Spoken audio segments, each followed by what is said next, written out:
Bien donc, mes seigneurs et gentledames, bonsoir. Donc, je commencerai cette présentation par déjà deux précisions. La première, je ne suis pas historien, donc les choses dont je vais parler ce soir ne sont pas nécessairement neutres, voire même pas du tout. Il peut y avoir un point de vue assez subjectif dans ce que je vais dire. Et la seconde, c'est que je ne vais pas pouvoir rentrer nécessairement énormément dans les détails, parce que c'est une partie de l'histoire, d'une part floue pour certains éléments, et d'autre part beaucoup trop complète pour d'autres. Donc, si je dois aborder un sujet, ce sera sur le long terme, je pense. Donc, je reviendrai possiblement sur cette présentation. J'ai prévu de faire trois parties. Donc là, on est sur, donc, je lance le titre, hein, l'Empire romain chrétien. On est sur la partie 1. Je pense qu'on va s'arrêter. Alors pour le coup, j'ai écrit un peu plus que les deux parties que j'avais prévues. On va s'arrêter surtout au règne de l'empereur Constantin pour ce soir. Plus tard, on abordera le règne de l'empereur Théodose et ensuite celui de l'empereur Justinien. Donc on terminera sur le couronnement de Clovis. C'est à peu près l'ordre que j'ai envisagé. Donc, me lancer dans quelques secondes. Le temps de régler le son. Voilà. Donc, nous sommes à l'heure actuelle, il faut essayer de s'imaginer, en mai de l'an de grâce 325 après notre Seigneur. Donc durant ce mois a lieu le concile de Nicée, appelé aussi le concile de Nicée-Constantinople, qui posera les bases des dogmes de la foi catholique selon le rite romain. Donc ce concile est assez unique, en fait il est unique complètement dans son histoire, parce que la personne qui présida le concile était à la fois un empereur, un laïc, et selon l'expression de l'époque, un évêque de l'extérieur. C'est l'empereur Constantin. Donc déjà, qu'est-ce que le concile de Nicée-Constantinople? Ça a été, comme je l'ai dit, la base des dogmes de la foi. L'empereur a inventé un concept tout à fait extraordinaire pour le monde chrétien, c'est le césaropapisme, c'est-à-dire que l'empereur s'est positionné à ce concile comme le pape. Il a, euh, il a présidé donc ce concile, il a fait venir, il l'a convoqué, c'est lui qui l'a mis en place. Et donc l'objectif du concile de Constantinople était de traiter du point de vue de l'arianisme. L'arianisme, qu'est-ce que c'est?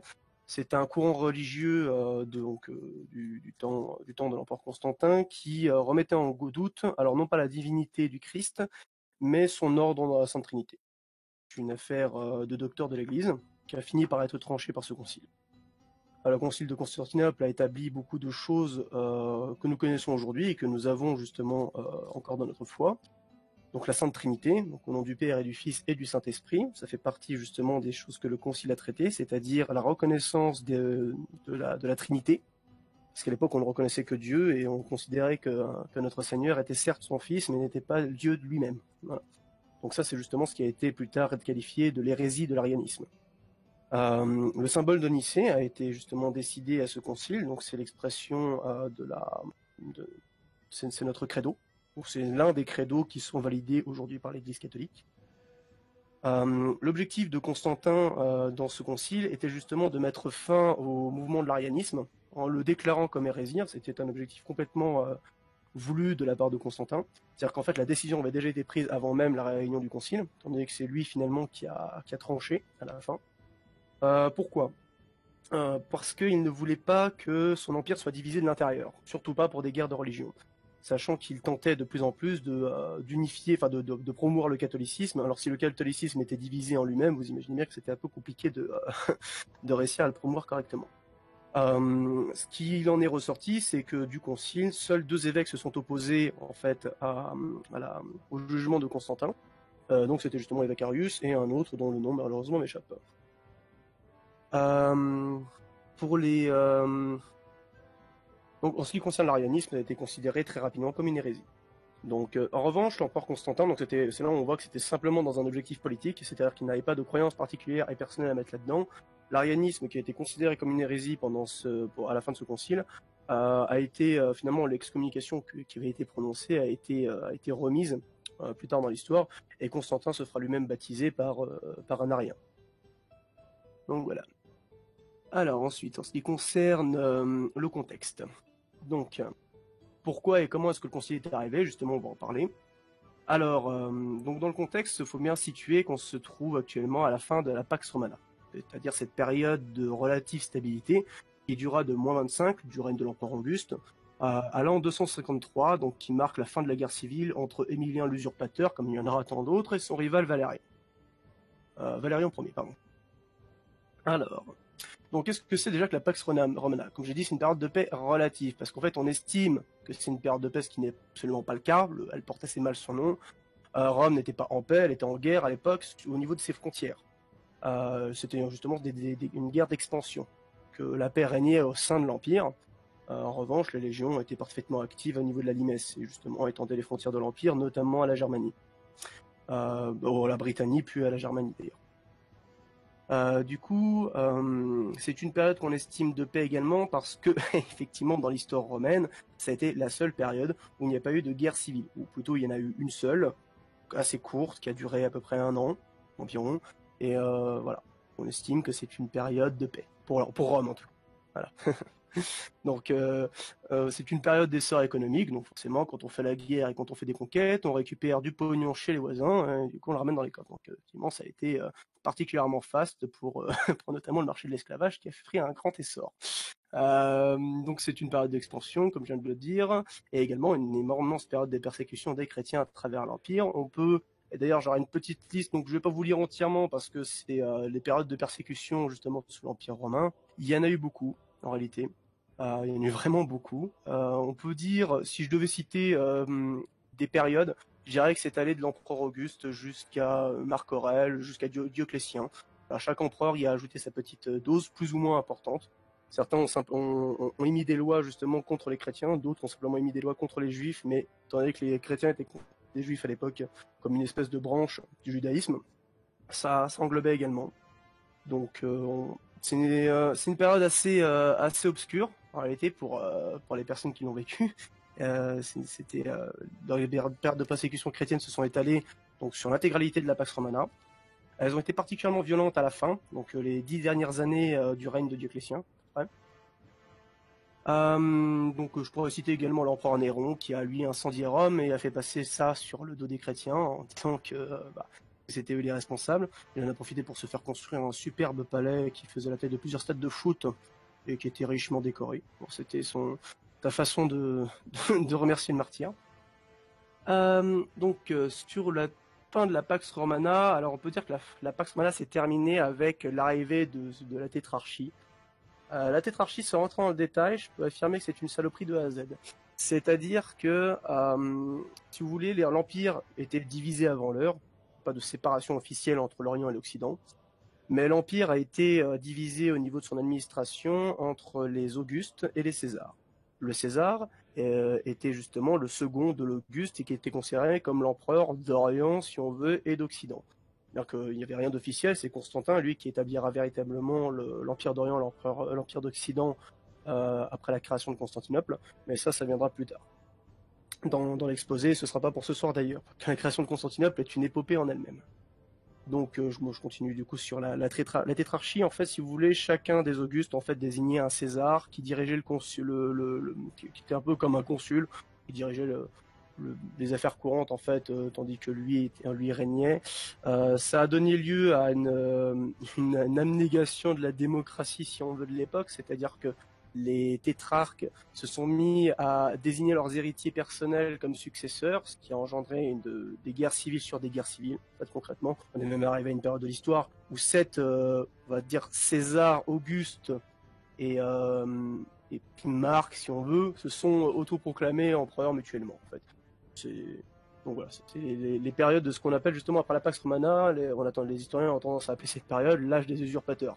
Les empereurs se succèdent à une vitesse assez incroyable au niveau de l'Empire. On a des règnes qui durent une journée, des règnes qui durent 1 an. Ça fait un petit peu écho à la 4ème République telle qu'on a pu la vivre nous en France. Alors, du coup, en ce qui concerne la fin de la Pax Romana, c'est justement le moment où Constantin arrive, en fait. Donc là, je parlais justement de Constantin Ier, ou Flavius Valerius Aurelius Constantinus pour les intimes. Donc, il est né dans l'actuelle Serbie en 772. Ouais.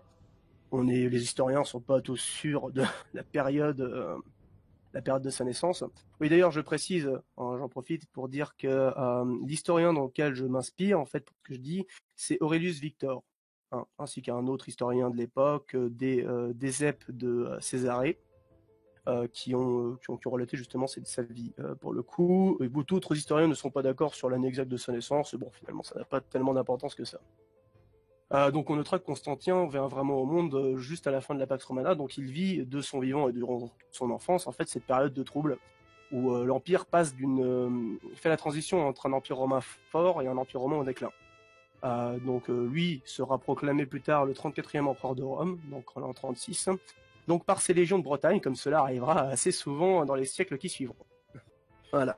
Donc à l'époque, quand vos légions vous proclamaient empereur, vous aviez 3 choix à peu près qui s'offraient à vous. Déjà, il faut essayer d'imaginer un petit peu la scène en soi. C'est ce qui arrivait à la plupart des empereurs romains de l'époque, enfin la plupart des généraux plutôt pour être exact, ou des chefs de la milice. C'est que on vous confiait la direction d'une province, les Gaules, la Britannie, la Germanie. Vous inspectiez régulièrement vos troupes, et comme chaque matin, en fait, vous sortiez faire votre petite inspection des troupes pour un petit peu comme les foutre en ordre, voir comment ça se passait. Et un matin, qui semblait être comme les autres, et ben en fait, vos soldats vous déclarent empereur. Donc là, il y a trois scénarios. Soit vous faites ce qu'on fait très peu d'entre eux d'ailleurs finalement, le choix de refuser de rester fidèle à l'empereur en place. Il faut savoir qu'à l'époque, quand une légion vous déclarait empereur, c'est parce qu'il y avait des problèmes économiques surtout qui se posaient. Donc les soldats dans les provinces reculées de l'Empire se sentaient particulièrement lésés en fait par leurs supérieurs. Et s'ils vous déclaraient empereur, c'est qu'ils étaient dans une situation financière, sociale, où ils n'avaient plus rien à perdre. Donc si en tant que général, vous décidiez de dire « je reste fidèle à l'empereur », un petit peu comme, comme le Romain, comment il s'appelle déjà dans Camelot, jamais je ne trahirai, jamais.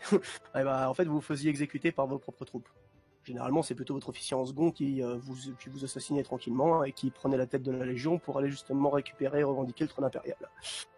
Donc très peu de généraux ont pris cette décision. La deuxième option que vous aviez, c'était de vous déclarer en sécession par rapport à l'Empire. Donc vous disiez, ok, très bien, l'Empire nous laisse, donc vous voyez, on est lésé par l'Empire, donc à ce moment-là, on va prendre notre indépendance de notre côté, on va former notre royaume à nous. Siagrius, par exemple, d'ailleurs, qui a été le dernier général romain, a été de ces gens-là, en fait, qui ont décidé, au lieu de soutenir le pouvoir central ou de revendiquer le trône impérial, de se retirer dans ces terres et de s'établir comme une espèce de bastion. Bon, alors généralement, ce qui arrivait dans ce genre avec l'Empire rassemblait très vite des légions, justement à la milice de l'époque, qu'on appelait la milice, c'était une garnison particulière qui était maintenue en activité justement, soit pour intervenir rapidement aux frontières si nécessaire, parce que les légions étaient trop éloignées les unes des autres, soit pour mater les rébellions en interne. En général, ça se finissait assez mal, mais il pouvait y avoir des bonnes débâcles, on va dire. Et la solution que la grande majorité ont prise, c'est la troisième, c'est-à-dire que vous acceptez de vous faire nommer empereur par vos légions et vous allez récupérer le trône impérial pour votre pouvoir. Alors c'est ce que Constantin a fait, c'est la décision qu'il a prise. Donc en 1312, il remporte la bataille décisive, enfin décisive, c'est pas la plus décisive, mais c'est la plus marquante dans les esprits, et qui lui a valu justement ce nom de défenseur de la chrétienté. C'est quand il a réussi à vaincre Maxence à la fameuse bataille du pont Milvius, donc suite à sa conversion sur le champ de bataille. Donc c'est une conversion assez relative, parce qu'il faut tout de même noter que Constantin ne se fera pas baptiser, justement comme je l'ai dit tout à l'heure, avant la fin de sa vie. Et il y a une explication à cela. Alors, en fait, Constantin, étant empereur d'un empire cosmopolite, et s'étant déclaré plus ou moins publiquement pour le catholicisme, ne pouvait pas, sur le plan politique, se faire convertir au catholicisme, car sinon il se serait positionné comme un empereur chrétien, et non plus comme un empereur romain, étant donné que les catholiques n'étaient pas encore parfaitement acceptés, parfaitement bien vus au sein de la société romaine. Ça aurait été suicidaire pour lui, en fait, de directement se convertir au catholicisme. Parce que comme ça, il pouvait arbitrer, on va dire, les deux partis qu'il y avait, les deux partis, plusieurs partis en réalité, mais les deux partis principaux qui étaient entre les partisans du Dieu unique, donc les juifs et les chrétiens, donc qui étaient présents dans Rome, et les dieux païens. De cette manière, en fait, il a pu également agir de manière très très peu chrétienne tout au long de son règne, pour régler particulièrement tous les problèmes de succession qui ont pu se poser, ou éliminer ses opposants politiques, chose qu'il n'aurait pas pu faire en suivant les dogmes de la foi. Donc il a pris cette décision qui est avant tout politique, qui peut être discutable ou non, d'ailleurs, c'est pas le sujet de ce soir. Donc je vais vous détailler un petit peu la bataille du pont Milvius. Donc pour rappel,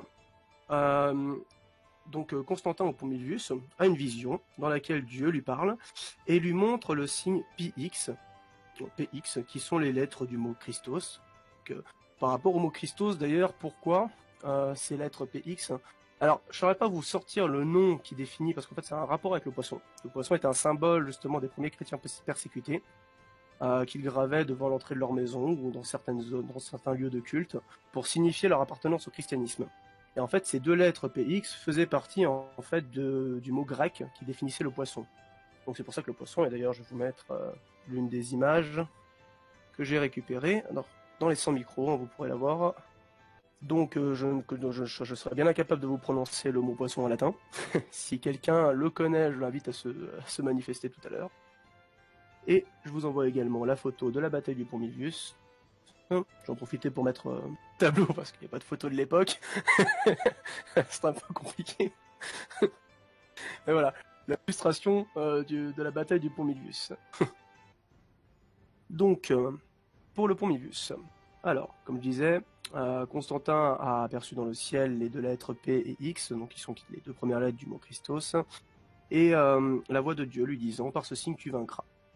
Donc il fit marquer ce signe sur les boucliers de ses soldats, et par ce signe il vainquit effectivement.